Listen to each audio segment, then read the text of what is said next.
ಮಾಡೋ being size ಇದು. ನಾನ್ ಈ ಬಿಂಗೆನ ತಗೊಂಡ್ ಹೋಗಿ ವೆಡ್ಡಿಂಗ್ ಶಾಪ್ ಅಲ್ಲಿ ಇಷ್ಟು ಬಿಂಗೆ ಭಾಗ ಒಳಗಡೆ ಹೋಗ್ಬೇಕು ಅಂತ ಹೇಳಿ ಈ ರಿಂಗ್ ನ ವೆಲ್ಡ್ ಮಾಡ್ತಿದ್ದೀನಿ. ಇದಾದ್ಮೇಲೆ ನಾನು ಇನ್ನ ಒಂದ್ ಕಳ್ಸದ್ ಚೋಮ್ ಬಿಡ್ತೀನಿ ಇದ್ರ ಮೇಲೆ.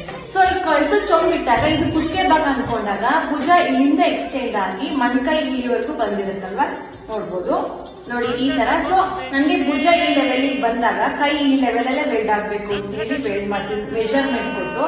ಇದಾದ್ಮೇಲೆ ಬಿಂದಿ ತಳಭಾಗದಲ್ಲಿ ಕಾಲ್ ಇಡಬೇಕು ಅಂತ ಹೇಳಿ ಆ ಲೆವೆಲ್ ತಕ್ಷಣ ನಾನು ಕಾಲ್ ವೆಲ್ಡ್ ಮಾಡ್ತೀನಿ. ಕೈಯಿಂದ ಕಾಲು 2 ಇಂಚು ಮುಂದೆ ಇರಬೇಕು, ಅವಾಗ ನೋಡಕ್ ಚೆನ್ನಾಗಿ ಕಾಣಿಸುತ್ತೆ. ಸೊ ಹಿಂದೆಗಡೆ ಕಳ್ಸದ್ ಚೊಂಬ್ ಏನಿರುತ್ತಲ್ವಾ, ಈ ಕುತ್ತಿಗೆ ಲೆವೆಲ್ಗೆ ಒಂದು ಕಮ್ಮಿ ವೆಲ್ಡ್ ಆಗಿದೆ. ಇದು ಒಡವೆ ಹಾಕಕ್ಕೆ ಹಾರ ಹಾಕಕ್ಕೆ ಯೂಸ್ ಆಗುತ್ತೆ. ಇದಾದ್ಮೇಲೆ ಕೆಳಗಡೆ ಇರೋ ಬಿಂಗೆ ಕುತ್ತಿಗೆ ಭಾಗ ಕರೆಕ್ಟ್ ಆಗಿ ಇನ್ನೂ ಒಂದು ಚಿಕ್ಕ ಕಮ್ಮಿ ವೆಲ್ಡ್ ಆಗಿದೆ. ಇದು ಸೀರೆ ಕಟ್ಟಕ್ಕೆ ಯೂಸ್ ಆಗುತ್ತೆ ಅಂದ್ಬಿಟ್ಟು ಈ 2 ಕಂಬಿ ನಾನು ಎಕ್ಸ್ಟ್ರಾ ಹಾಕ್ಸ್ಕೊಂಡಿರೋದು. ಇಷ್ಟು ನಾನ್ ಕೂರ್ಸೋ ಮಹಾಲಕ್ಷ್ಮಿ ಅಮ್ಮನವರ